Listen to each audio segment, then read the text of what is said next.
వచనం నుంచి 18వ వచనం వరకు ఉన్నటువంటి సందర్భాలను మనం జాగ్రత్తగా ధ్యానించే ప్రయత్నం మనం చేద్దాం. అయితే ప్రియులారా, మరి మనలో జ్ఞానం ఉంది అని మనం చెప్పుకుంటూ ఉంటామండి. జ్ఞానం ఉంది అని మనం చెప్పుకుంటూ ఉంటాం. కానీ ఆ జ్ఞానం అనేది ఉన్నంత మాత్రాన దానివల్ల ఉపయోగం లేదు. మీరు బాగా గమనించాలి. యాకోబు గారు రాసిన పత్రికలో ఒక విషయం మనకి స్పష్టంగా అర్థమవుతుంది. ప్రతి మనిషి కూడా ఒక దగ్గర స్ట్రక్ అయిపోతాడు. అక్కడ స్ట్రక్ అవ్వకుండా అదే న్యూ బిగినింగ్ అని మనకి యాకోబు గారు రాసిన పత్రికలో దేవుడు మనకి చాలా చక్కగా వివరిస్తున్నారు. ఏంటంటే, మందిరానికి వెళ్ళటం అనేది ప్రాముఖ్యం, అదొకటే ప్రాముఖ్యం కాదు. జ్ఞానం నేర్చుకోవడం ప్రాముఖ్యం, అదొకటే ప్రాముఖ్యం కాదు. విశ్వాసం కలిగి ఉండటం ప్రాముఖ్యం, అదొకటే ప్రాముఖ్యం కాదు. అంటే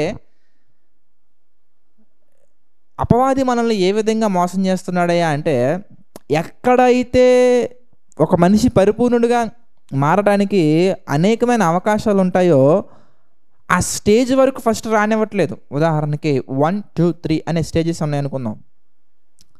ఒక మనిషిని ఎదగనివ్వకుండా మొదటి స్టేజ్లోనే అపవాది వాడి యొక్క మనోనేత్రాలకి ముసుగుతానం వేస్తుంది.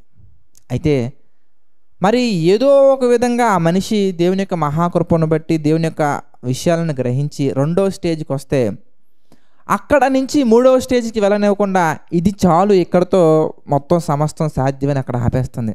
క్లియర్గా చెప్పాలంటే, వాక్యములోకి రావటం వేరు, వాక్యాన్ని అప్లికేషన్స్లో చూపించటం వేరు. మరి అపవాది అనేక రకాల దొంగ బోధల చేత ప్రతి ఒక్కరిని కూడా నిజమైన స్వచ్ఛమైన వాక్యం దగ్గరికి రానివ్వకుండా ఆపుతుందనేది ఎంత వాస్తవమో, స్వచ్ఛమైన వాక్యం దగ్గరికి వచ్చాక అక్కడి నుంచి నెక్స్ట్ లెవెల్కి, నెక్స్ట్ స్టేజ్కి అనగా పరిపూర్ణులుగా మారాలంటే ఏదైతే అవసరం ఉంటుందో అక్కడికి వెళ్ళనివ్వకుండా అపవాది ఎన్నో జాగ్రత్తలు తీసుకొని ఒక మనిషిని ముందుకు వెళ్ళకుండా వాడి ప్రయత్నాలు వాడు సమస్తం చేస్తూ ఉన్నాడు. అందుకే ఈ పత్రికలో మనం గమనిస్తే మొదటి అధ్యాయం మొత్తం మనకు అర్థమవుతుంది. వాక్యం వినడం ఇంపార్టెంట్ కాదు, వాక్యం వినడం మాత్రమే ఇంపార్టెంట్ కాదు, వాక్యం వినాలి, ఆ వాక్యాన్ని క్రియల్లో చూపించాలి. చూసారా, మనకి మొదటి అధ్యాయం మొత్తం కన్క్లూజన్కి వచ్చేసరికి ఏమర్థమవుతుంది మనకి ఎందుకు అంటే, వాక్యాన్ని వినాలి, విని మనల్ని మనం మోసపుచ్చుకోకూడదు, వాక్యానుసారంగా నడుచుకోవాలి. ఇది ఒకటి. మరి రెండో అధ్యాయం మొత్తం మనకి ఏమర్థమవుతుంది, విశ్వాసం ఉండాలి, విశ్వాసం ఉండుట మాత్రమే కాదు, క్రియలు కలిగిన విశ్వాసం ఉండాలి. ఇది రెండోది. చూసారా, ఎంతంటే మనకి మొదటి అధ్యాయం మొత్తం కూడా మనకి ఏం కనబడుతుంది అంటే, వాక్యం ఉండాలి, వాక్యానుసారమైనటువంటి క్రియలు ఉండాలి. అందుకే మీరు వినువారు మాత్రమే ఉండి మిమ్మల్ని మీరు మోసపుచ్చుకొనకుండా వాక్యానుసారంగా దాని ప్రకారంగా మీరు వాక్యంలో ఏదైతే విషయాలు విన్నారో వాటి ప్రకారంగా మీరు నడుచుకోవాలి. ఇది ఒకటి మనకు అర్థమవుతుంది.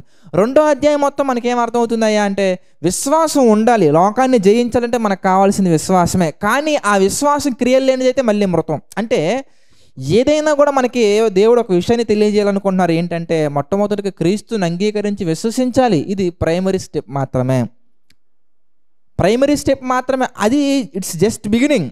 ఆ బిగినింగ్ని నువ్వు ఎండింగ్ వరకు తీసుకెళ్ళగలగాలి. అందుకే కార్యారంభం కంటే కార్యాంతము మేలైనది. అంటే మనం ప్రభువుని అంగీకరించడం అనేది క్లోజింగ్ కాదు, ఇనిషియేషన్. యేసుక్రీస్తు వారిని సొంత రక్షకునిగా మనం అంగీకరించడం అనేది రక్షణలోకి ప్రారంభమైనటువంటి స్టెప్ తప్ప, యేసుక్రీస్తు వారిని అంగీకరించినంత మాత్రాన పరలోకం వెళ్ళిపోతామని కాదు. మరి వాక్యాన్ని మనం అంగీకరించినంత మాత్రాన పరలోకం వెళ్ళిపోతామని కాదు, విశ్వాసం మనకున్నంత మాత్రాన పరలోకం వెళ్ళిపోతామని కాదు, ఆ విశ్వాసం క్రియల్లో చూపించగలగాలి. అలాగే ఆ వాక్యాన్ని క్రియల్లో చూపించగలగాలి. చూసారా, ఇవన్నీ మనకి చాలా డీటెయిల్గా మనకి క్లారిటీ వచ్చేస్తుంది. ఎందుకంటే ఏదైనా కూడా మనం నేర్చుకున్నది మనం అక్కడే క్లోజ్ చేసామంటే ప్రియులారా, అది మన జీవితం అంతా కూడా వృధా అయిపోతుంది. అందుకే అంటారు పౌలు గారు గలతీ పత్రికలో మనం చూస్తే, గలతీలకు రాసిన పత్రికలో, మొదట ఆత్మానుసారంగా ఆరంభించారు కదా, అంటే ఆరంభం గుడ్, ఫెంటాస్టిక్, ప్రైజ్ గాడ్, ఆరంభం చాలా మార్వలెస్గా ఉంది. ఏంటి, ఎందుకంటే వాటర్ దగ్గర అలా లోపలికి వెళ్తూ ఉంటారు సేవకులు, బాప్తీసం తీసుకోవాలనుకుంటుంటారు. ఆరంభం చాలా రిచ్గా ఉంటుంది. ఎంత రిచ్గా ఉంటుందంటే, ఇక ఈ రోజు నుంచి నా జీవితం అంతా కూడా ప్రభువు కొరకే, marvellous initiation. But closing is very mad closing. పిచ్చిగా క్లోజ్ అయిపోతుంటుందండి. లోకానుసారమైన ఆలోచనలతోటి, లోకానుసారమైనటువంటి మాటలతోటి, లోకానుసారమైనటువంటి విధానాలతోటి ముగించబడుతూ ఉంటుంది. అందుకే ప్రారంభం అనేది ప్రభువుకి ఇష్ట ప్రకారంగా ఉండి, ముగింపు అనేది మోసపరిచే అపవాదికి ఇష్ట ప్రకారంగా ఉంటుంది. అలా ఉండకూడదు. అది 2వ అధ్యాయంలో మనకు అర్థమవుతుంది. ఇక 3వ అధ్యాయంలో కూడా మనం చూస్తే my dear brothers and sisters, బోధకులుగా ఉండకూడదు. ఎప్పుడు? నీ మాటల ప్రకారంగా నువ్వు నడుచుకోకుండా ఉన్నప్పుడు. బోధకులుగా ప్రతి ఒక్కరు ఉండాలి. ఎలా ఉండాలి అంటే, మాట ఇచ్చిన తర్వాత ఆ మాటని ప్రసంగాలలో కాకుండా ప్రవర్తనలో చూపించేలా ఉండాలి. దేవుడు చల్లగానైనా ఉండు, వెచ్చగానైనా ఉండు అంటే దాని అర్థం ఏంటంటే లోకంలో కలిసిపోమని చెప్పట్లేదు దేవుడు అక్కడ. నువ్వు లోకంలో కలిసిపోకూడదు, దేవునిలో ఉండాలి, వాక్యంలో ఉండాలి. అది నీకు ఇష్టం వచ్చినట్టుగా కాదు, దేవునికి ఇష్టం వచ్చినట్టుగా. క్లియర్గా మీరు అర్థం చేసుకోగలగాలండి. చల్లగానైనా ఉండు, వెచ్చగానైనా ఉండు. దాని అర్థం ఏంటి అంటే, నిన్ను చల్లగా ఉండమని లేదంటే ఒక దేవునికి అయోగ్యమైనటువంటి స్థితిలో ఉండమని దేవుడు నిన్ను కోరుకోవట్లా. దాని అర్థం ఏంటి అంటే, నువ్వు అలా ఉండొద్దు, ఉండకూడదు. నాకట మీద చెయ్యి వేసి వెనక్కి తిరిగినోడు నాకు పాత్రుడు కాడంటే, ఓకే ప్రభువా గుడ్ బై అని వెళ్ళిపోమని చెప్పట్లేదు ఆయన. దాని అర్థం ఏంటి అంటే, వెనక్కి తిరగకూడదు, గురి యొద్దకే చూడు, దేవుని యొద్దకే చూడు, వాక్యానుసారంగా చూడు. నేను నీకు తోడుగా ఉన్నాను, నేను ఎడబాయను, నేను విడువను, ఎడబాయను, నిన్ను విడిచిపెట్టువాడను కాను. నీ మీదకి ఎవరైనా శత్రువులు వస్తే నా కన్నుగుట్టును ముట్టినట్టని ఎన్నో రకాల వాగ్దానాలని నీ కళ్ళ ముందుంచి దేవుడు నీకేం చెప్తున్నారయ్యా అంటే, గో హెడ్,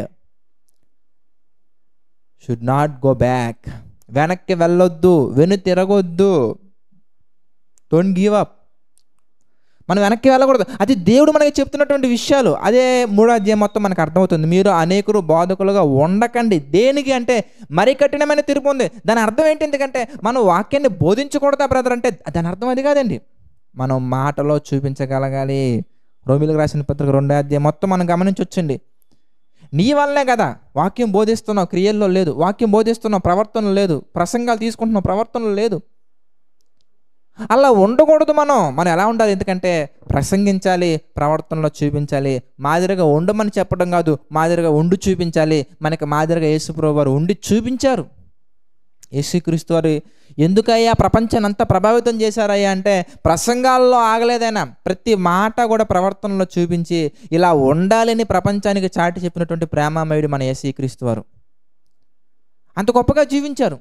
అలాగే ఇప్పుడు మనం చూస్తే ప్రియులారా, నెక్స్ట్ కంటిన్యూషన్ అంతా కూడా మనకేం అర్థం అవుతాయా అంటే, 3 పాయింట్లు చెప్తాను my dear brothers and sisters. ఈ 3 పాయింట్లు మీరు జాగ్రత్తగా నోట్ చేసుకోండి. ఈ 3 పాయింట్లు అనేవి రిలేషన్ బలపడటానికి. మళ్ళీ చెప్తున్నాను, ఒక రిలేషన్ బలపడాలి అంటే ఎవరో ఒకరి సైడ్ మాత్రమే పర్ఫెక్ట్గా ఉంటే సరిపోదు, బోత్ సైడ్స్ పర్ఫెక్ట్గా ఉండాలి. అది అన్నా చెల్లి అవ్వచ్చు, అక్క తమ్ముడు అవ్వచ్చు, భార్యాభర్త అవ్వచ్చు. ఎందుకయ్యా అన్నదమ్ముల మధ్యలో గొడవలు, భార్యాభర్తల మధ్యలో గొడవలు, తల్లిదండ్రుల మధ్యలో గొడవలు ఎందుకు? తల్లిదండ్రులకి పిల్లలకి మధ్యలో గొడవలు ఎందుకు? సేవకులకి విశ్వాసులు గొడవలు ఎందుకు? దేవునికి మనిషికి శత్రుత్వం ఎందుకు వస్తుందయ్యా అంటే, ఈవెన్ దేవుడి దగ్గరికి వెళ్ళి మనం ఆలోచించినా కూడా ఒక మనిషి ఎందుకు దేవునికి శత్రువు అయిపోతున్నారయ్యా అంటే, రిలేషన్ అనేది పర్ఫెక్ట్గా లేకపోవటం వలన. ఐదర్ వన్ సైడ్ అయినా ప్రాబ్లం ఉండొచ్చు, బోత్ సైడ్స్ అయినా ప్రాబ్లం ఉండొచ్చు. ఇప్పుడు దేవుడిది మనది మనం కంపేర్ చేసుకున్నాం అనుకోండి, God is perfect, God is love, God is perfect and God is love. But what about us? దేవుని ప్రేమామయుడు, ఆయన పర్ఫెక్ట్గా ఉన్నారు. మరి మన సంగతి ఏంటి? ఎందుకంటే మనం పర్ఫెక్ట్ కాదు, మనలో ప్రేమ లేదు. అంటే దేవుని యొక్క రిలేషన్, మన రిలేషన్ మనం ఆలోచించుకున్నా కానీ దేవుడికి మన రిలేషన్ ఏంటి? ఎందుకంటే ఆయన మనకు తండ్రి, మనం ఆయన పిల్లలు. మరి ఆయనకి మనకి ఎందుకు రిలేషన్ పర్ఫెక్ట్గా ముందుకు వెళ్ళట్లేదు? మనం ప్రార్థించిన వెంటనే మనకి ఎందుకు సమాధానం రావట్లేదంటే, సమాధానం వస్తుంది కానీ వీఆర్ ద వన్. మనం ఏం చేస్తున్నాం అయ్యా అంటే, ఆ సమాధానాన్ని అంగీకరించే స్థితిలో మనం ఉండట్లా. మనకి ఇష్టమైన సమాధానం రావాలని కోరుకుంటాం మనం ఎప్పుడు కూడా. ప్రభు యొక్క ప్రార్థన, దేవునికి మనం ఎలా ప్రార్థన చేస్తామంటే, దేవా నీ ఇష్టమే ప్రభువా అంటూనే మన ఇష్టాలన్నీ చెప్తూ ఉంటాం. ప్రభువా ఇది నీకు ఇష్టమైతే చెయ్యయ్యా అని అంటూనే దేవుణ్ణి మనం ఆజ్ఞాపిస్తాం యేసునామంలో, దేవుణ్ణి ఆజ్ఞాపిస్తాం యేసునామంలో. ఎంత గొప్పలో చూసావా? అపవాదినే ఆజ్ఞాపిస్తున్నామన్నట్టుగా ఒక పక్కన షో చేస్తూనే దేవుణ్ణి ఆజ్ఞాపిస్తూ ఉంటాం మనం. యేసునామములో ప్రభువా ఈ యొక్క వ్యక్తికి ఇలా జరగాలని ఆజ్ఞాపిస్తున్నాను తండ్రి. ఎవరిని ఆజ్ఞాపిస్తున్నావు అక్కడ నువ్వు? దేవుణ్ణా లేదంటే అపవాదినా? జస్ట్ ఇమాజినేషన్ చేసుకుంటే, అంటే ప్రభు యొక్క చిత్త ప్రకారం మనం నడుచుకోవాలి కానీ మన చిత్త ప్రకారం నడుచుకుంటాను, నువ్వు నాకు సహాయం చేయమని దేవుని మనం ఆజ్ఞాపించకూడదు. అంటే ఒక రిలేషన్ బలపడాలి అంటే ఒక ఒక ఒక కుటుంబం ఎదగాలన్నా కానీ ఏదైనా కానీ మనం ముందుకు వెళ్ళాలంటే my dear brothers and sisters మనకి ఏం కావాలయ్యా అంటే, మనం ఎలా ఉండాలయ్యా అంటే ఒక 3 పాయింట్స్ చెప్తానండి. ప్రస్తుతానికి ఇక్కడ యాకోబు పత్రికలో చెప్పబడినటువంటి ఇప్పుడు మనం చదువుకోబోయే విషయాలను బట్టి 3 పాయింట్స్ చెప్తాను. ఆ 3 పాయింట్స్ చాలా జాగ్రత్తగా నోట్ చేసుకోండి, జాగ్రత్తగా ఫాలో అవ్వండి. ఒక భార్యాభర్త మధ్యలో ప్రేమ, అనురాగాలు, ఆప్యాయతలు ముందుకెళ్ళాలంటే ఏమండి, ఎఫ్ఐఆర్ నెంబర్లో మెయింటైన్ చేయటం కాదు. ఫాదర్ ఏం చెప్పారో అది ఫాలో అవ్వాలి. ఏ ఫాదర్ ఇంతకీ? Heavenly father. ఎన్ని ఎఫ్ఐఆర్లు బుక్ చేస్తే, ఎన్ని ఎఫ్ఐఆర్లు మనం రైస్ చేస్తే అంత భర్త బాగుపడతాడని అనుకోవటం కరెక్ట్ కాదు. ఎంతమంది పెద్ద మనుషుల్ని మనం అరేంజ్ చేస్తే అంత బాగా కుటుంబం ముందుకెళ్తుందని కాదు. పెద్ద మనుషులతో కూడా అవ్వనటువంటి పనులన్నీ కూడా పరమ తండ్రి అయినటువంటి దేవుడితో మనకు అవుతాయి. ఎఫ్ఐఆర్తో కూడా అవ్వచ్చు, అవ్వకపోవచ్చు. అవుద్దని కన్ఫర్మేషన్ ఇవ్వలేము, అవ్వదని కన్ఫర్మేషన్ ఇవ్వలేము. ఒకవేళ అయినా కానీ టెంపరీ మాత్రమే. బట్ ఒక ప్రాబ్లంకి పర్మనెంట్ సొల్యూషన్ రావాలంటే అది ఎఫ్ఐఆర్స్ వల్ల కాదు, కానీ అవర్ ఫాదర్ హెవెన్లీ ఫాదర్ వల్ల పాసిబుల్ అవుద్ది. కనుక నీ కుటుంబంలో ఉన్నటువంటి సమస్యలు పోవాలి అంటే దేవుని యొక్క వాక్యం సెలవిచ్చినట్టుగా దాన్ని వినటం కాదు. 1వ అధ్యాయంలో మనకి చాలా చక్కగా పర్ఫెక్ట్గా మనకు అర్థమవుతుంది. వాక్యాన్ని వినాలి, విని గైకొనాలి. 2వ అధ్యాయం మనకు అర్థమవుతుంది. విశ్వాసం ఉండాలి, ఉండి క్రియల్లో ఉండాలి, మనకు అర్థమవుతుంది. 3rd చాప్టర్ మనం చూస్తే జ్ఞానం ఉండాలి, ఆ జ్ఞానం క్రియల్లో ఉండాలి. మనకి మన బుక్స్లో ఉంటుంది జ్ఞానం, బ్రతుకులో ఉండదు. ఇప్పుడు ఉదాహరణకి మన యాకోబు పత్రిక ఫస్ట్ పార్ట్ నుంచి, ఫస్ట్ ఎపిసోడ్ నుంచి ఫాలో అవుతున్నటువంటి వాళ్ళందరి గురించి మనం ఆలోచిస్తే కనుక రెగ్యులర్గా ప్రతి పాయింట్ నోట్ చేసుకుంటున్నారు. అది బుక్స్లో ఉంటుంది, మరి బ్రతుకులో ఏంటనేది మనం చెక్ చేసుకోవాలి. అందులో లేకుండా, బ్రతుకులో లేకుండా బుక్లో ఉన్నంత మాత్రం ఉపయోగం లేదు. పెద్ద పుస్తకంలో ఉన్నంత మాత్రం ఉపయోగం లేదు ప్రియులారా. మన ప్రవర్తనలో ఉండాలి. అందుకే ఇక్కడ 3rd చాప్టర్లో కూడా మనం ఆలోచిస్తే ఇదిగో 1వ వచనం నుంచి 12వ వచనం వరకు ఆయన చెప్పినటువంటి విషయాలు ఏంటంటే, ఒక నాలుక వలన ప్రపంచాల మధ్యలో, దేశాల మధ్యలో గొడవలు వస్తున్నప్పుడు భార్యాభర్తల మధ్యలో రావంటారా? సింపుల్గా వస్తాయి. మనం ఏ గొడవకైనా ప్రారంభానికి వెళ్ళి మనం ఆలోచించుకున్నాం అనుకోండి, ఫైర్ అని ఆ కమాండో చెప్పకపోతే, ఎవరైతే హెడ్ ఉంటారో ఆ హెడ్ చెప్పకపోతే బుల్లెట్లు పేలవు. అది ఇటుపక్క నుంచి వ్యక్తి అయినా ఉండొచ్చు, అటుపక్క నుంచి వ్యక్తి అయినా ఉండొచ్చు, ఎవరైనా కానీ ఇద్దరిలో ఎవరో ఒకరు ఈ నోటితోటి ఆ ఆర్డర్ ఇవ్వకపోతే యుద్ధం జరగదు. ఆర్డర్ ఇస్తేనే యుద్ధం జరుగుద్ది. ఇద్దరులో ఎవరో ఒకరు సమాధానం పడటం అనేది చాలా చాకచక్యంగా ప్రభు యొక్క కృపను బట్టి చేయగలిగితే ఎవ్రీథింగ్ విల్ బి కంట్రోల్. అది దేశాల మధ్యలో అలా ఉందంటే మన కుటుంబంలో కాదంటారా? ఇద్దరు వ్యక్తుల మధ్య కాదంటారా? అంటే ఇద్దరు వ్యక్తుల మధ్యలో కూడా సమాధానం అనేది మనకు వర్ధిల్లాలంటే, సమాధానం అనేది ముందుకు వెళ్ళాలంటే, ప్రేమ అనురాగాలు ముందుకు వెళ్ళాలంటే, ఇదిగో ఇప్పుడు చెప్తున్నటువంటి విషయాల ప్రకారంగా ఒకసారి మీరు ఆలోచించండి my dear brothers and sisters. తప్పకుండా ఒక మార్పు అనేది వస్తుంది. అది రావాలి, వస్తుంది అంతే. దేవుడు చెప్పారు కాబట్టి వస్తుంది అంతే, అందులో డౌట్ లేదు. కనుక ఫస్ట్ పాయింట్ నెంబర్ 1 ఏంటంటే ప్రియులారా, మనం చూడొచ్చు. ఫస్ట్ ఒక భార్యాభర్త మధ్య ఉన్నటువంటి రిలేషన్ మనం ఆలోచించుకుంటూ వెళ్ళే ప్రయత్నం మనం చేద్దాం. ఆటోమేటిక్గా కనెక్షన్స్ అనేవి ఎలా ఉంటాయో మీరు చూడండి. అంటే ఫస్ట్ ఒక హస్బెండ్ గురించి మనం ఆలోచించినట్లయితే ఒక భర్త ఎలా ఉండాలి అనే దాని గురించి మనం ఆలోచిద్దాం. అందులో ఫస్ట్ పాయింట్ మనం జాగ్రత్తగా మనం చక్కగా ఆలోచించినట్లయితే కనుక పేతురు గారు రాసినటువంటి మొదటి పత్రిక మనం చూస్తే, పేతురు గారు రాసిన మొదటి పత్రిక 3వ అధ్యాయం మనం చూసామనుకోండి.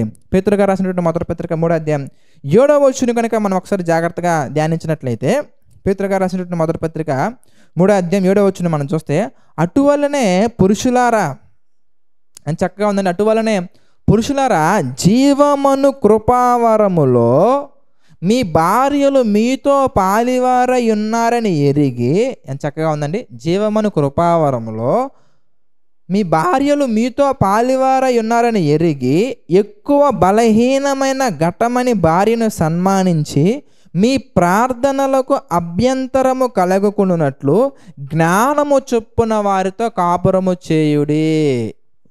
ఏమండి, మళ్ళీ చదువుకుందాం. అటువలే పురుషులారా జీవమను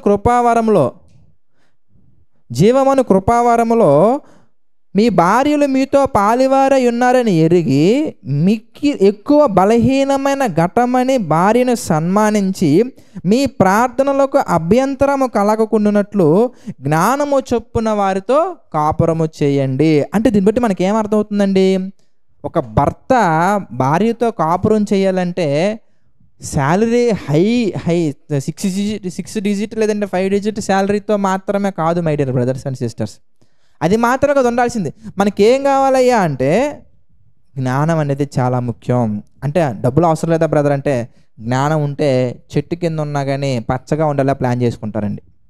జ్ఞానం లేకపోతే ₹1,00,000 సంపాదించినా కానీ అప్పులు ఎక్కువ ఉండిపోతాయండి. కావాలంటే మీరు చూడండి, కొంతమంది బ్రదర్స్ గురించి మనం ఆలోచించామనుకోండి, వాళ్ళు సాఫ్ట్వేర్ జాబ్ చేస్తూ ఉంటారు. కానీ ఆ లోన్లు ఈ లోన్లు అవి ఇవి మొత్తం వెహికల్ లోన్ దగ్గర నుంచి పర్సనల్ లోన్ వరకు మొత్తం హోమ్ లోన్ అన్నీ మొత్తం లోన్లన్నీ తీసుకొని క్రెడిట్ కార్డ్స్ అన్నీ తీసేసుకొని ఎన్ని అప్పులు ఉంటాయా అంటే నిద్ర కూడా ప్రశాంతంగా పోకుండా ఉంటారు.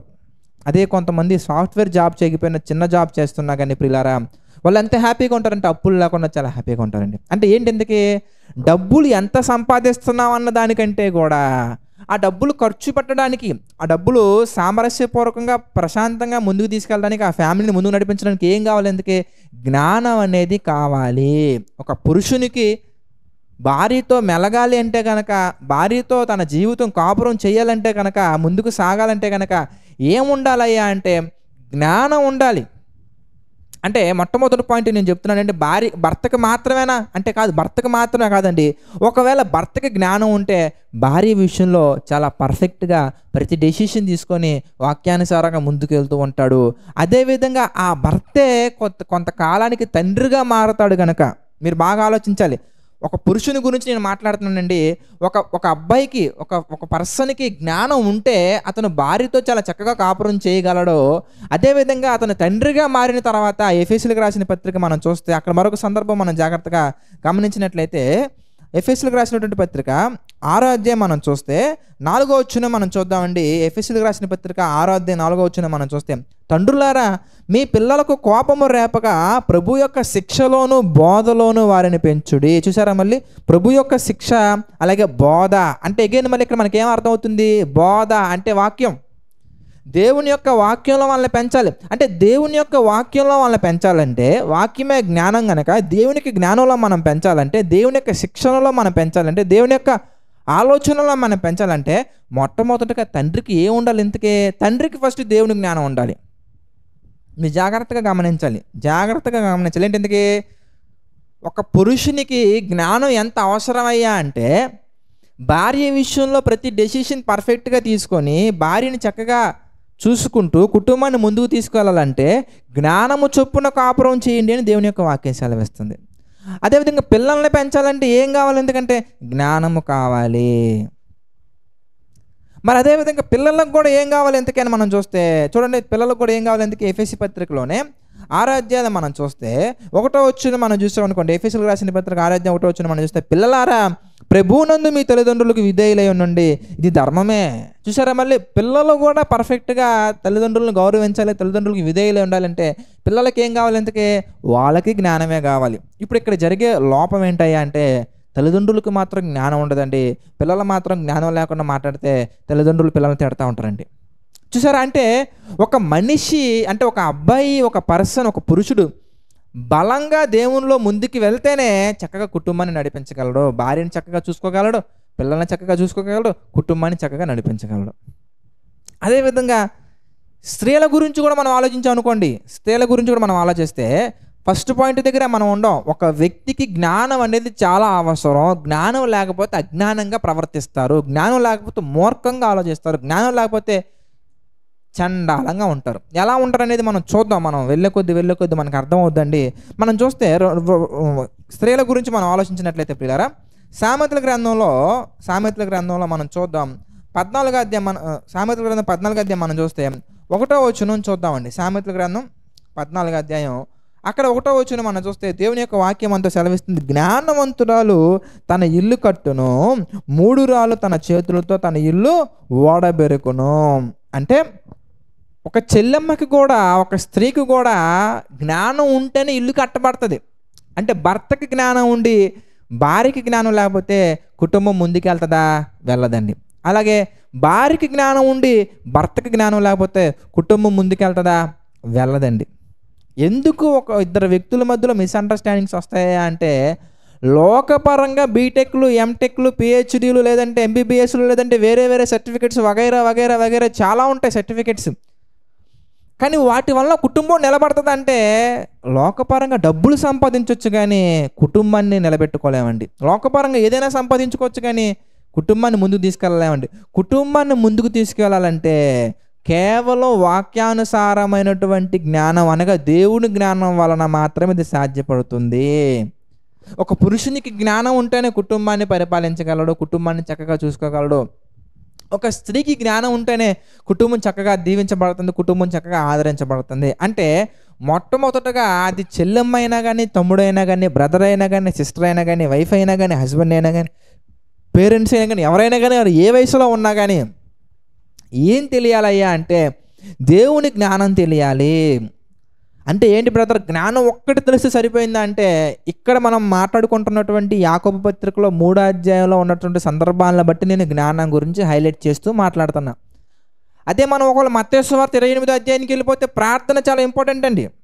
ఎఫెసీయులకు రాసినటువంటి పత్రిక మనం చదువుకుంటూ వెళ్ళిపోతే మళ్ళీ అక్కడ ప్రార్థన చాలా ఇంపార్టెంట్ అండి. ఒక భార్యాభర్తలు అన్యోన్య సహవాసం కలిగి ఒక భార్యాభర్తలు కుటుంబాన్ని చక్కగా పోషించుకుంటూ ముందుకు వెళ్ళాలంటే కనుక ప్రేయర్ అనేది చాలా మెయిన్ రోల్ ప్లే చేస్తుంటుందండి. ఇద్దరు కలిసి ప్రార్థన చేస్తే కుటుంబం ఎంత దీవించబడుతుందో మీకు తెలుసా? భార్యాభర్త ఇద్దరు కలిసి ప్రార్థన చేసుకుంటూ చక్కగా పిల్లలందరూ కలిసి, భార్య భర్త ఇద్దరు పిల్లలు లేదా ముగ్గురు పిల్లలు, దేవుడు వారికి ఎంతమంది బహుమానంగా ఇస్తే అంతమంది కలిసి కుటుంబం అంతా కలిసి ప్రార్థన చేస్తే అపవాది యొక్క ఆలోచనలు ఆ కుటుంబంలో నుంచి వెళ్ళిపోతే తెలుసా మీకు ఆ విషయం? చీకటి శక్తులైన కుటుంబం నుండి లేకుండా వెళ్ళిపోతే తెలుసా మీకు ఆ విషయం?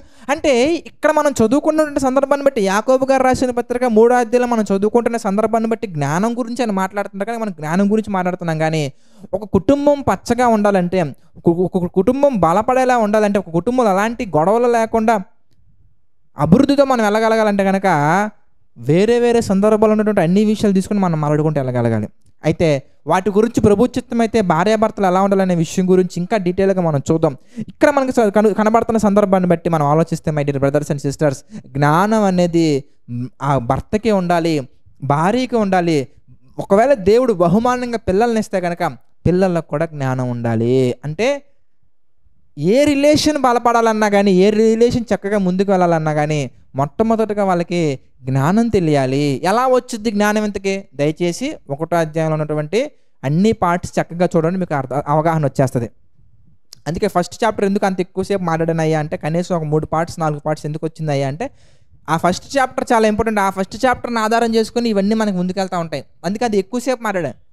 కనుక అన్నయ్య స్థితిలో ఉన్నా, చెల్లెమ్మ స్థితిలో ఉన్నా, తమ్ముడి స్థితిలో ఉన్నా, అక్క స్థితిలో ఉన్నా, భార్య స్థితిలో ఉన్నా, భర్త స్థితిలో ఉన్నా, పిల్లల స్థితిలో ఉన్నా, నువ్వు ఏ స్థితిలోనే ఉంటు, దేవుడు నీకు ఏ రోజైనా ఇవ్వ. నువ్వు నీకు ఏం కావాలి అంటే జ్ఞానం కావాలి. ఆ జ్ఞానం ఎలా వచ్చింది ఇంతకే? 1వ అధ్యాయం మొత్తం దయచేసి చూడండి. మళ్ళీ అది మాట్లాడితే మళ్ళీ సమయం అంత ఎక్కువైపోద్ది. కనుక ప్రతి ఒక్కరికి పాయింట్ నెంబర్ 1, స్టెప్ నెంబర్ 1 ఏది ఉండాలయ్యా అంటే జ్ఞానం ఉండాలి. అది ఈ లోక జ్ఞానం కాదు, దేవుని జ్ఞానం ఉండాలి.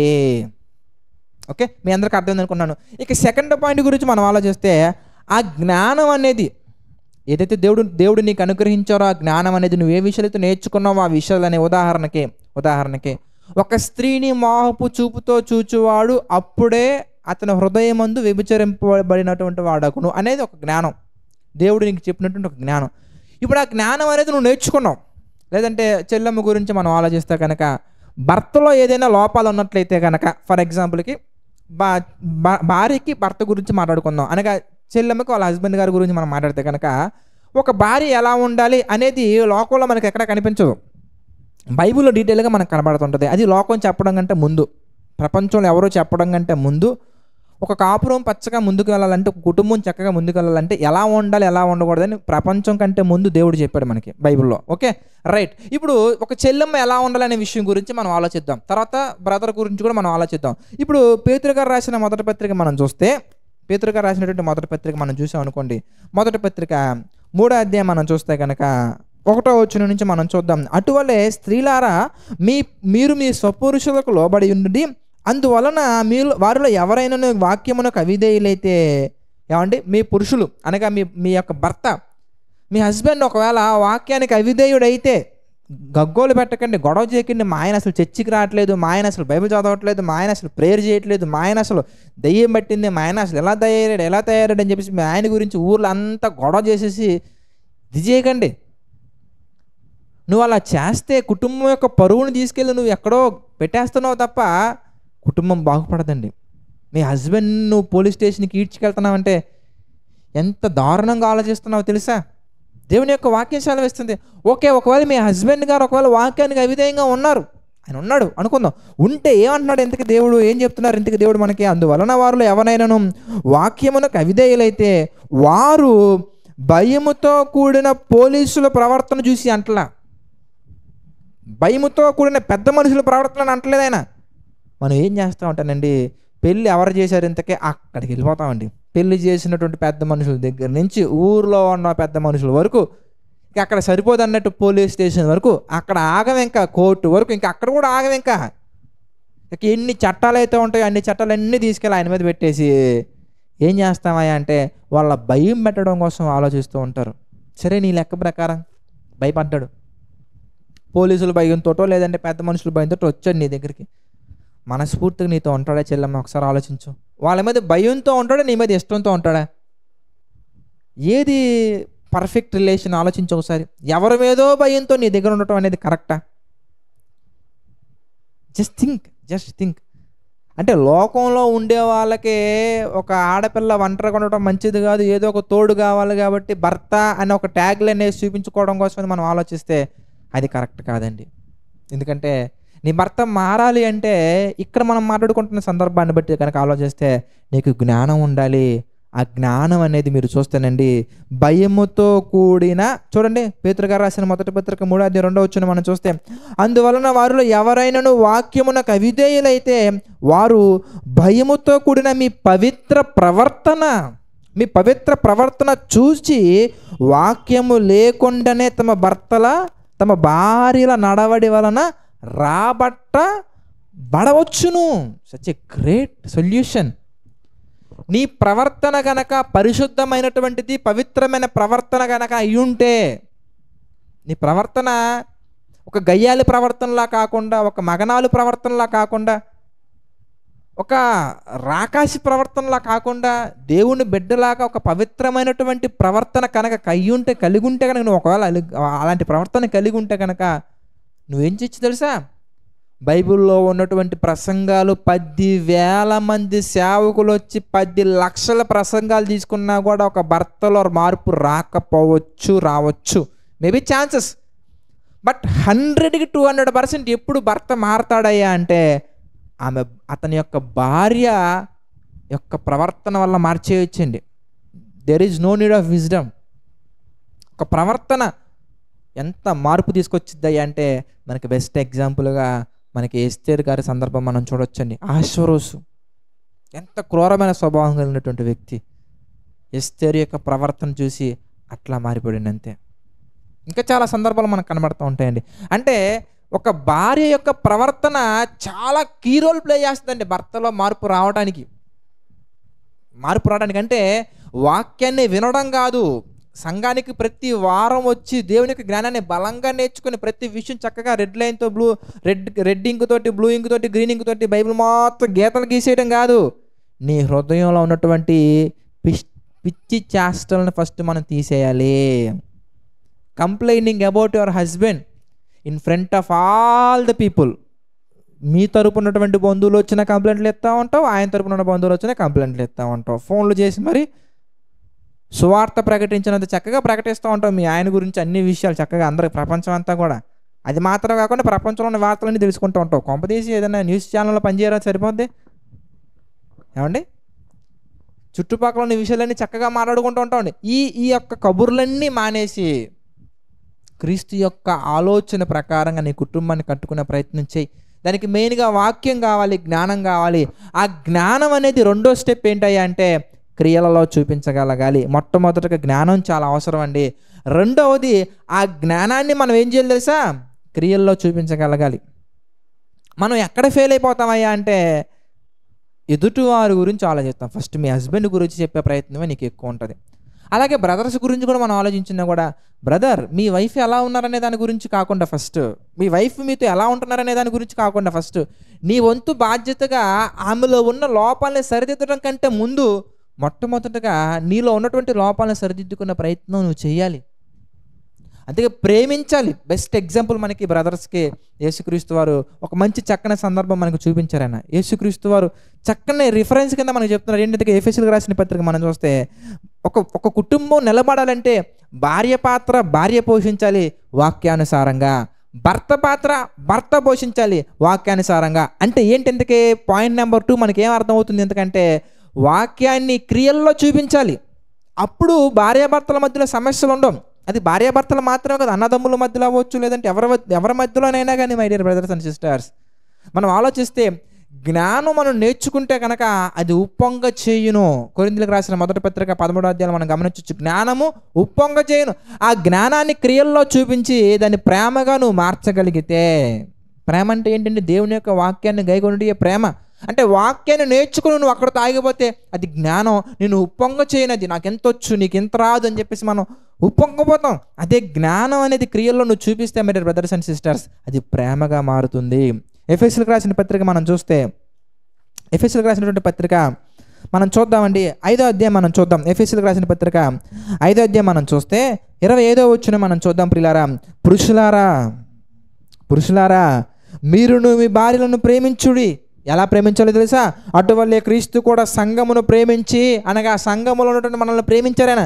ఎలా ప్రేమించారయ్యా అంటే, అది కళంకమైనను ముడతైనను అట్టిది మరి ఏదైనా లేక పరిశుద్ధమైనది గాను నిర్దోషమైనది కూడా మహిమ గల సంఘముగా ఆయన ఎదుట నిలబెట్టవలనని ఏం చేశారు? అందుకే వాక్యముతో ఉదక స్నానము చేత దాన్ని పవిత్రపరిచి పరిశుద్ధ పరచుటకై దాని కొరకు తన్ను తను అప్పగించుకొనెను.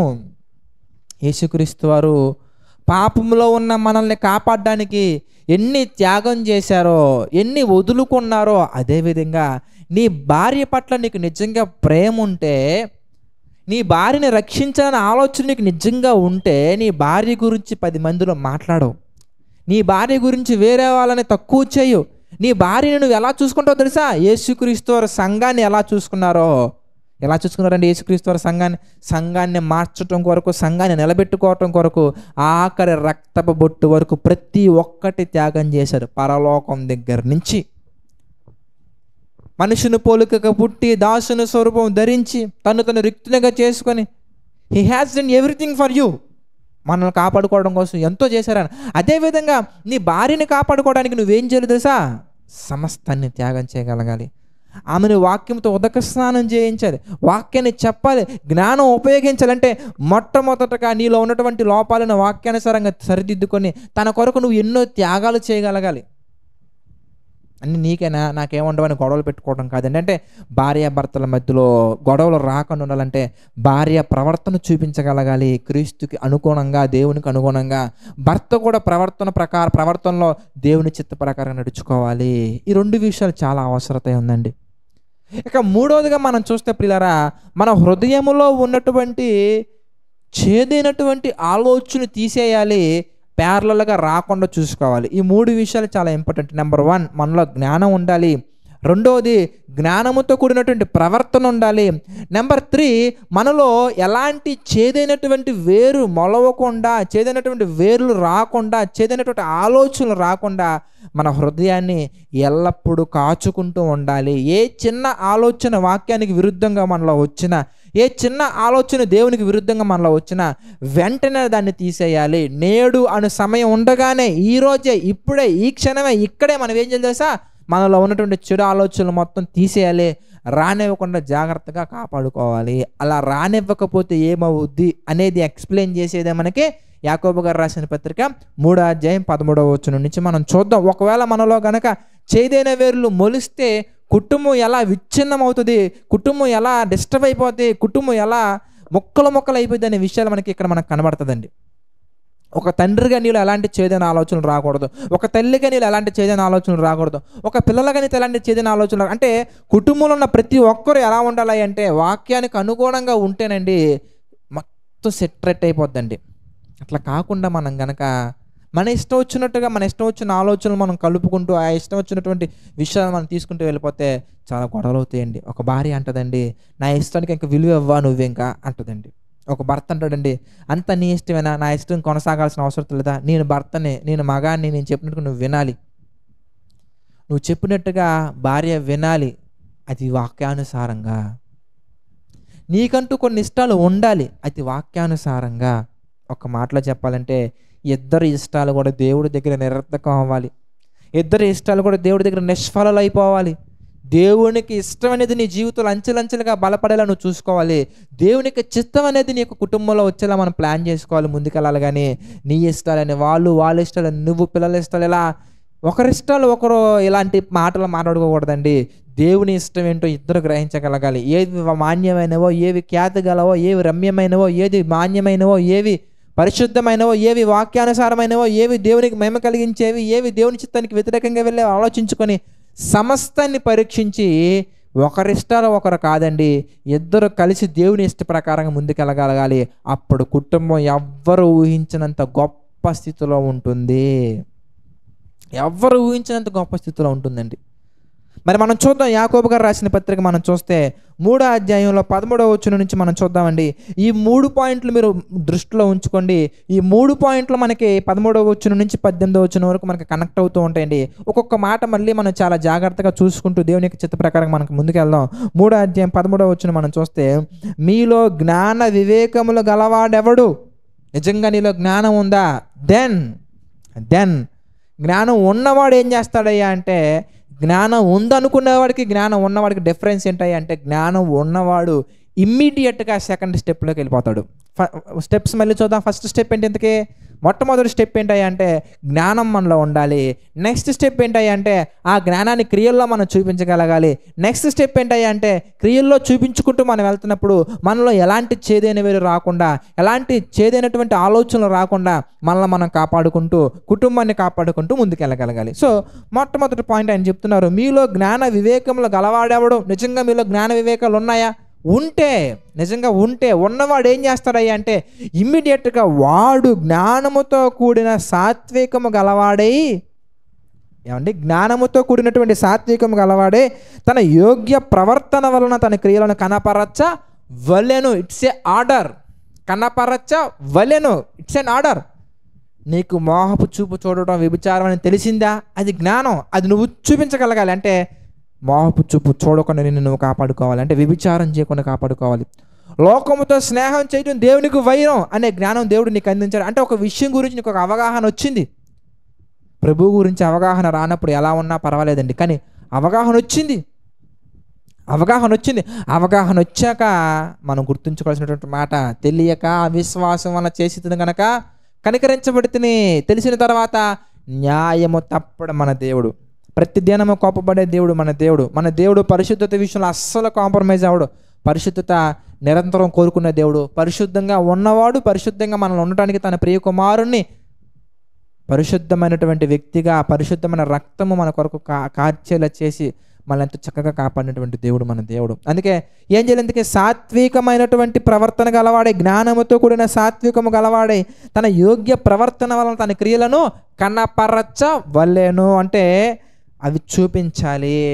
నెక్స్ట్ మనం చూస్తున్నాండి, అయితే మీ హృదయంలో, 3వ పాయింట్, 3rd పాయింట్ ఏంటి? అయితే మీ హృదయములలో సహింప నలనివి కాని మత్సరమును, ఏమండి, వివాదమును ఉంచుకునే వారైతే అతిశయపడవద్దు, సత్యమునకు విరోధముగా అబద్ధం ఆడవద్దు.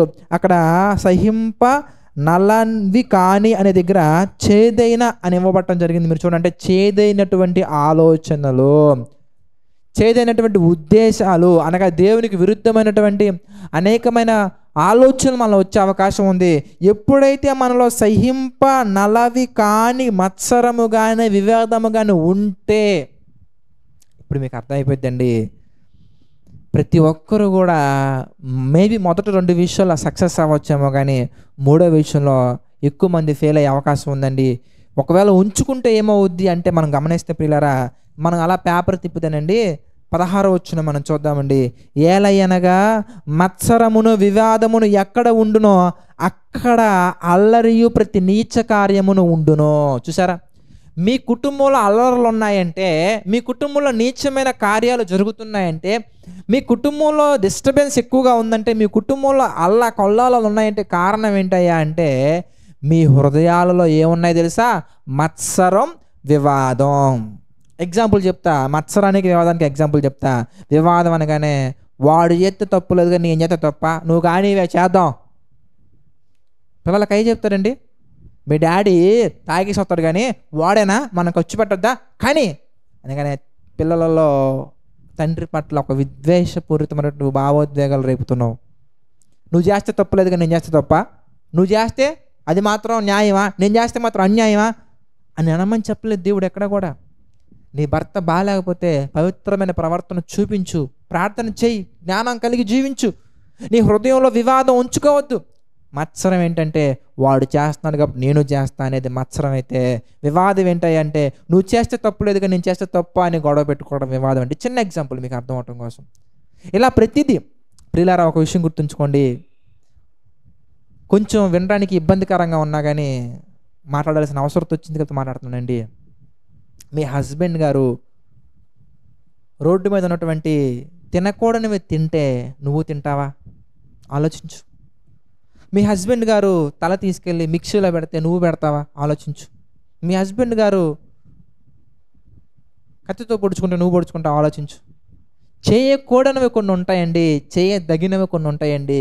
చేయకూడనివి దేవుడు చెప్పినప్పుడు ఎవ్వరు చేసినా మనం చేయకూడదండి, తప్పు అంతే. దేవుడు తప్పు అని ఖండించిన తర్వాత అది ఎవరో చేశారని మనం చేయటం కరెక్ట్ కాదండి, ఎవరో చేయమన్నారని మనం చేయటం కరెక్ట్ కాదండి, ఎవరో ప్రేరేపించారని మనం చేయకూడదండి. అది భార్య ప్లేస్లో ఉన్నా భర్త ప్లేస్లో ఉన్నా, నువ్వు చేస్తే నేను చేస్తా, నువ్వు తింటే నేను తింటా, నువ్వు ఉంటే నేను ఉంటా, నువ్వు అలా చేస్తే నేను అలా చేస్తా, నువ్వేం చేసుకుంటావు చేసుకుని నేను అదే చేస్తా. దీన్ని ఏమంటారు తెలుసా? వివాదం, మత్సరం. అవి నీ హృదయంలో ఉంటే గనక తీసేయి, ఇమీడియట్గా తీసేయి. అతను చేసినా చేయకపోయినా నువ్వు మాత్రం దేవునికి అనుకూలంగా ఉండు. మీ భర్త ఉన్నా ఉండకపోయినా అతను మార్పు కొరకు ప్రార్థించు చాలు, ప్రార్థించు చాలు. నీ ప్రవర్తన చూపిస్తూ ప్రార్థించు చాలు. వాక్యం నేర్చుకుంటూ దేవుడు ఏ 3 విషయాలు అయితే చెప్పారో ఆ 3 విషయాల్లో నువ్వు ఉండు. మనం ఏం చేస్తామంటే ఆ 3 విషయాల్లో దేంట్లో కూడా ఉన్నా ఉండకపోయినా కానీ దేవుడు ఉంచుకోవద్దని ఒకటి చెప్పాడు అండి. ఏంటి కదంటే మీ హృదయంలో మత్సరము వివాదమును ఉంచొద్దని చెప్పాడు. అదే ఉంచుతాం మనం అంతే. ఆయనండి అస్సలండి సహించడండి. ఎందుకు చెల్లమ్మా ఆయన గురించి నీకు అంటే ఏంటి బ్రదరమ్మా ఆయన గురించి ఆలోచించొద్దా అంటే ఆలోచించు, మార్పు కొరకు ఆలోచించు, మత్సరం గురించి కాదు. మంచి గురించి ఆలోచించు, పనికి మాలిన వాటి గురించి కాదు. నీ భర్తలో మార్పు కొరకు, నీ భర్తలో మంచితనం రావాలని, నీ భర్త మంచిగా దేవుని కొరకు బ్రతకాలని, నీ భర్త మంచిలో ఎదగాలని ఆలోచించు. కానీ ఆ పేరుతో అతను దూషించొద్దు, ఆ పేరుతో అతన్ని హింసించొద్దు, ఆ పేరుతో అతనికి టార్చర్ చూపించొద్దు. Same rules apply to husband also. నీ భార్య మారాలని కోరుకో, నీ భార్య మార్పు కొరకు ప్రయత్నించు. నీ భార్య గయ్యాలుగా ఉంటే ప్రార్థించు, నీ భార్య గయ్యాలుగా ఉంటే జ్ఞానంతో కాపురుంచి, నీ భార్య గయ్యాలుగా ఉంటే దేవుని చిత్త ప్రకారం నడుచుకో. అంతేగాని నీ భార్య మీద పంతం వద్దు, నీ భార్య మీద మత్సరం వద్దు, నీ భార్య మీద వివాదానికి వెళ్ళొద్దు. అలా వెళ్తే ఏమవుతుందంటేనండి ప్రాబ్లమ్స్ అనేవి పెద్దవైపోయి ప్రతి నీచమైనటువంటి కార్యం అనేది నీ కుటుంబంలో జరుగుతూ ఉంటుంది, ప్రతి అల్లరి జరుగుతూ ఉంటుంది. ఆ అల్లరి అనేక మందిలో ఒక రకమైనటువంటి దిగజారుడు తనని చూపిస్తూ ఉంటుంది. కనుక ప్రియులారా మనం ముందుకెళ్ళాలంటే అది భార్యాభర్తల మధ్యనే కాదండి, ఎవరి మధ్యలో అయినా కానీ, ఏ ఇద్దరు వ్యక్తుల రిలేషన్ అయినా కానీ మరి స్ట్రాంగ్ అవ్వాలంటే, స్ట్రెంగ్త్ అవ్వాలంటే అది రక్త సంబంధమైనంత మాత్రాన కుదరదండి. అది పాపుల కొరకు రక్తం ఇచ్చినటువంటి ఆ క్రీస్తు రక్తముతో కడగబడినది అయితే కనుక ఆ రిలేషన్ చాలా గొప్పగా ముందుకెళ్తుందండి. అది సంఘంలో అయినా ఇంట్లో అయినా కానీ. ఏదో టెంపరీ రిలేషన్స్ కాదండి మనకు ఉండాల్సింది, గాడ్లీ రిలేషన్స్ మనకు కావాలి, ఎర్త్లీ రిలేషన్స్ కాదు. భార్యాభర్తలారా, తల్లిదండ్రులారా, పిల్లలారా ఒకసారి ఆలోచించండి. ఈ 3 స్టెప్స్ అప్లై చేసుకుంటూ వెళ్ళండి. నెంబర్ 1 జ్ఞానాన్ని నేర్చుకోండి. నెంబర్ 2 జ్ఞానాన్ని క్రియల్లో చూపించండి. నెంబర్ 3 ఎవరో ఏదో చేస్తున్నారని నీ కుటుంబంలో పెద్దోళ్ళు చేసినా చిన్నోళ్ళు చేసినా ఎవరు చేసినా కానీ అది మనం చేయలేని రూలేం లేదండి, చేయకూడదు. అది అంతే, దేవుడు చేయొద్దని కనుక. అందుకే మీరు చూస్తే మరి 3వ అధ్యాయం 14 వచ్చిన మనం చూస్తే, అయితే మీ హృదయములలో సహింపనలవి కాని మత్సరమును వివాదమును ఉంచుకుని వారికి అతిశయపడవద్దు, సత్యమునకు విరోధంగా అబద్ధం ఆడవద్దు. ఈ జ్ఞానము, ఏ జ్ఞానము? వివాదము, మత్సరం అనే జ్ఞానం అనేది పైనుండి అనగా పరలోకము నుండి దిగి వచ్చినది కాక భూ సంబంధమైనది అనగా ఎవరినో చూసినది, ప్రకృతి సంబంధమైనది, దెయ్యముల జ్ఞానము వంటిదై ఉన్నది. ఎలయనగా మత్సరమును వివాదమును ఎక్కడ ఉండునో అక్కడ అల్లరియు ప్రతి నీచ కార్యమును ఉండును. నీ కుటుంబంలో అల్లరి ఉంది అంటే ప్రైమరీ లెవెల్లో నువ్వు చెక్ చేసుకో బ్రదర్, ప్రైమరీ లెవెల్లో నువ్వు చెక్ చేసుకో సిస్టర్.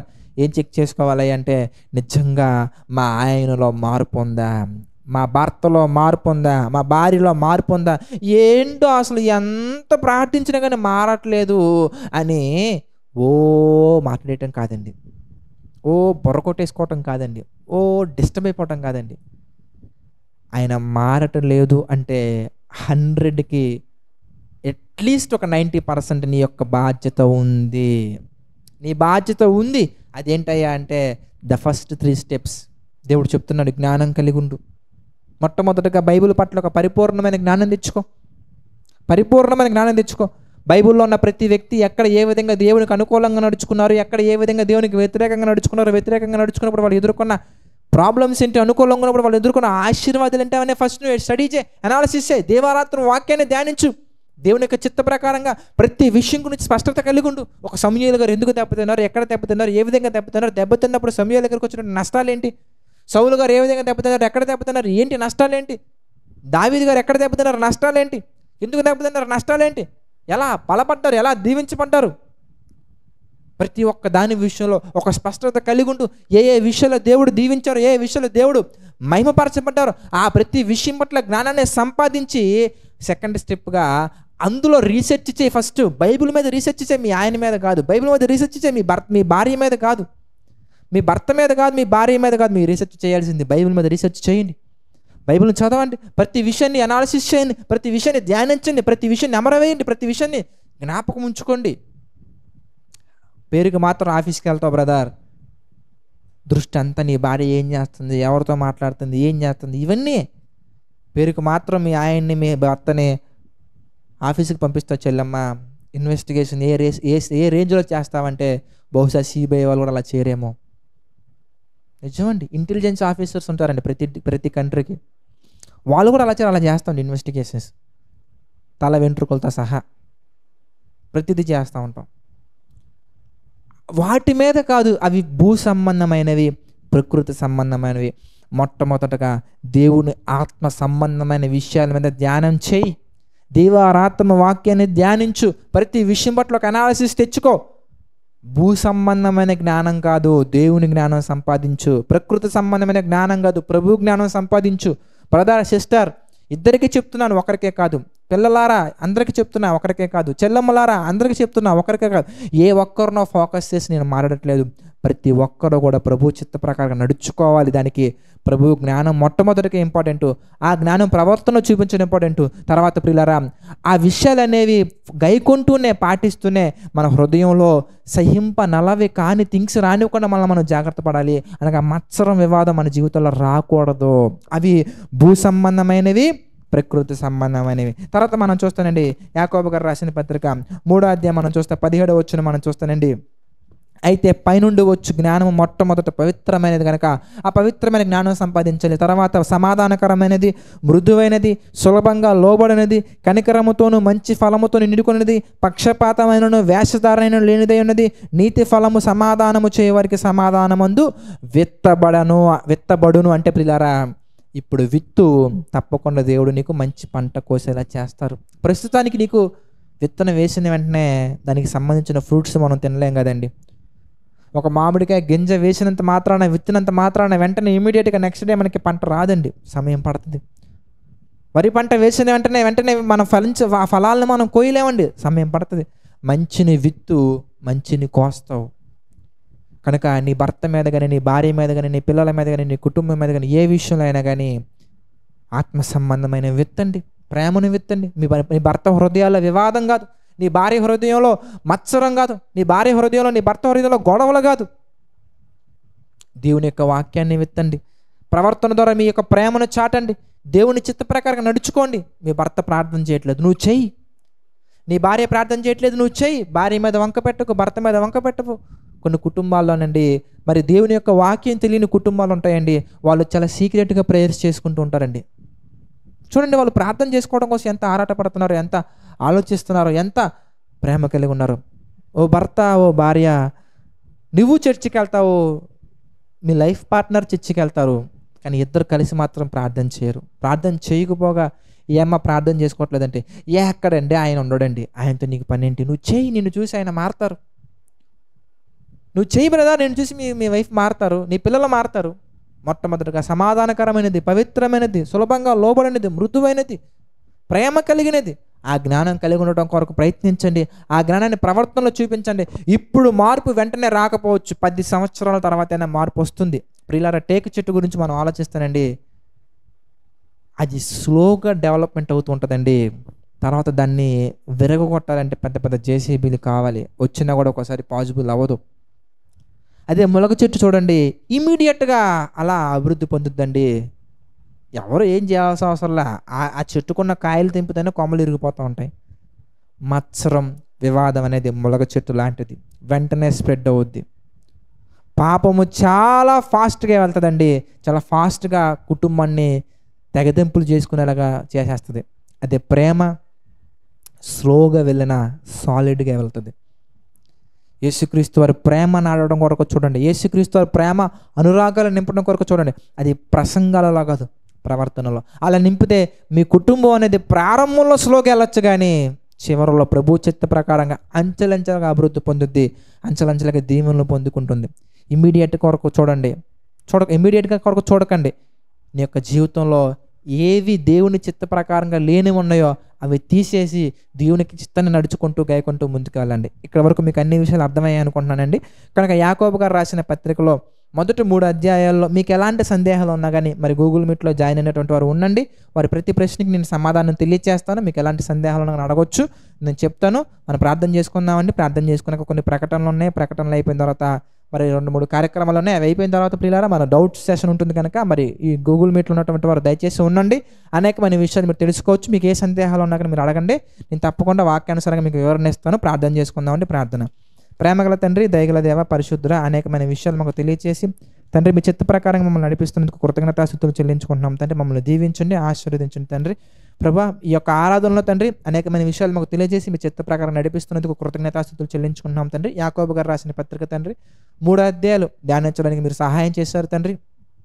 అందును బట్టి మీకే మహిమ, ఘనత, ప్రభావాలు చెల్లించుకుంటున్నాం తండ్రి. ఇంకా మేలైన విషయాలు తండ్రి ఎన్నో ధ్యానించి మా జీవితాలను ప్రభావ మీ చిత్త ప్రకారంగా నడిపించుకున్నట్టుగా మాకు సహాయం చేయండి, కృప చూపించండి తండ్రి. తండ్రి, ఆర్థిక, ఆరోగ్య, మానసిక సమస్యల్లో ఉన్నటువంటి వారిని మీరు జ్ఞాపకం చేసుకుని తండ్రి ప్రతి ఒక్కరికి మీ కృప తోడుగుంచి నడిపించండి, సహాయం చేయండి తండ్రి. ప్రభువా, మరి ఈ పరిచర్యకు మా తండ్రి ఎన్నో కొరత కలిగి ఉన్నాయి తండ్రి, అవి మీకు తెలుసు ప్రభువా. ప్రతి ఒక్కటి మీ చిత్త ప్రకారం నడిపించండి, ప్రతి ఒక్కటి మా తండ్రి మీ చిత్త ప్రకారంగా తీర్చండి, నడిపించండి తండ్రి. దేవా, మీ చిత్తమైతే ఈ యొక్క పరిచర్యకు సహకారం నిలబడుతున్న ప్రతి ఒక్కరిని మీరు దీవించండి, ఆశీర్వదించండి తండ్రి. ప్రార్థన పూర్వకంగా సహకారం నిలబడుతున్న వారిని మీరు జ్ఞాపకం చేసుకుని తండ్రి మీ చిత్తమైతే మేమందరం మరలా కలుసుకుని మీ యొక్క వాక్యాన్ని దానించే ధన్యతను అందించండి తండ్రి. సమస్త మహిమ, ఘనత, ప్రభావాలు మీకే చెల్లించుకుంటూ ప్రతిదీ మీ చిత్త ప్రకారంగా జరిగించమని వేడుకుంటూ మా ప్రభువును రక్షకుడైన యేసుక్రీస్తు వారి పేరిట ఈ యొక్క ప్రార్థన అడిగి వేడుకొనుచున్నాము తండ్రి.